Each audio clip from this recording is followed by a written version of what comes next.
Recorded Books presents Breakneck by Marc Cameron, narrated by David Chandler. Oh, from this time forth, my thoughts be bloody or be nothing worth.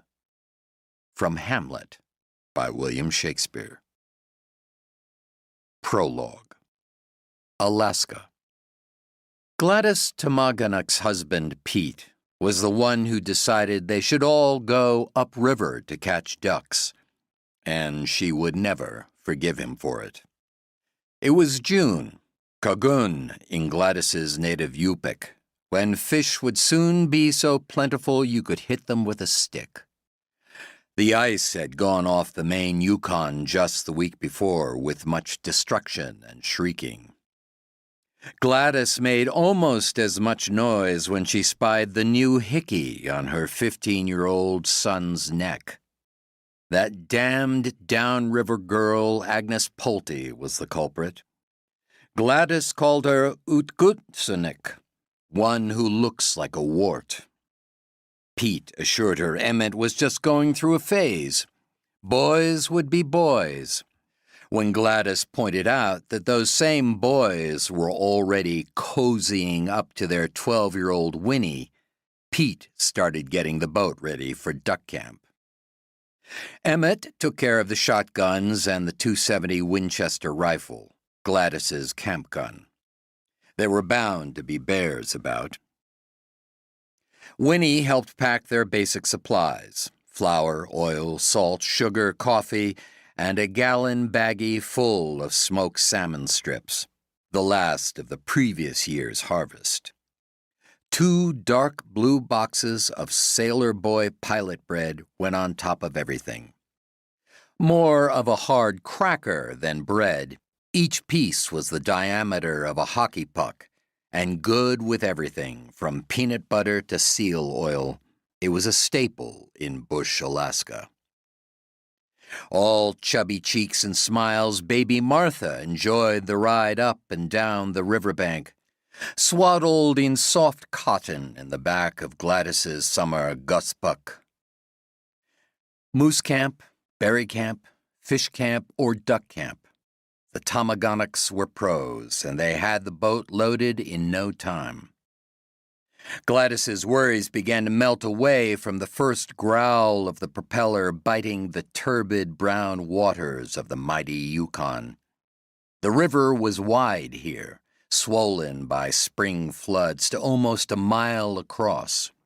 Sandbars had popped up in new places since last summer, and rafts of ice floated by like killer torpedoes.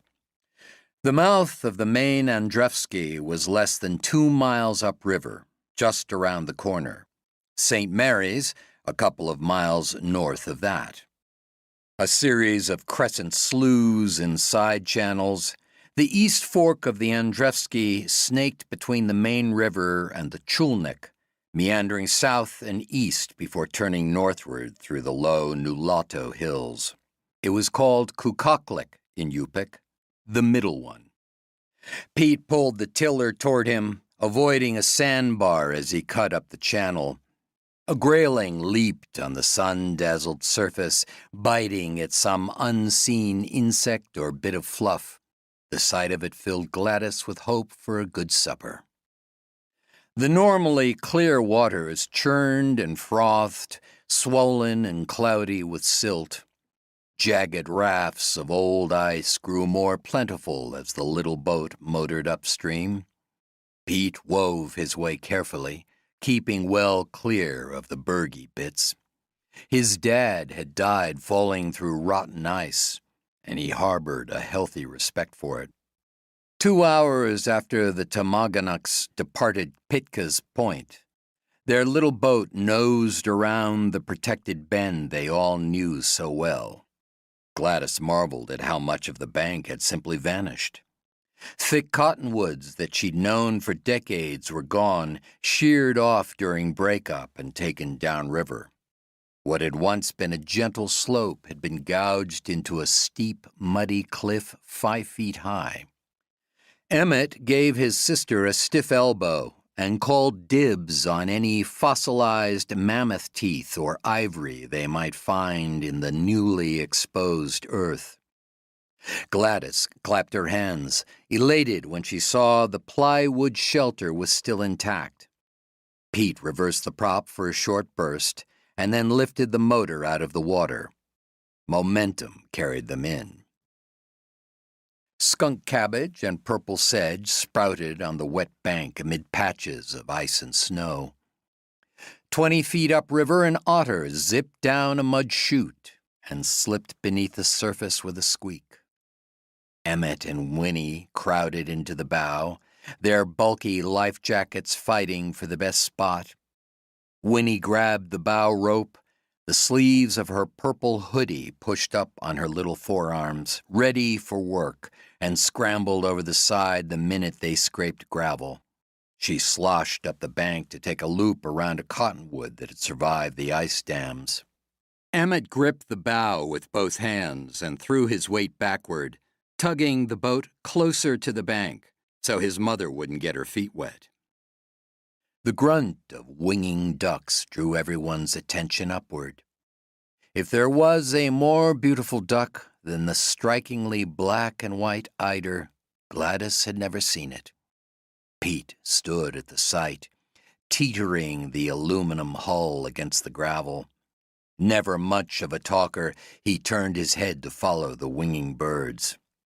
Gladys smiled, happy her husband was such a good hunter. "You boys catch us dinner," she said. "Me and Winnie will unload the boat." Pete raised both eyebrows.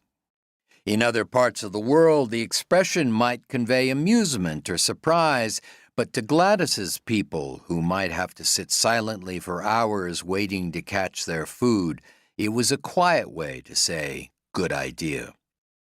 Baby in the back of her gusbuck, Gladys trudged up the hill to the little cabin.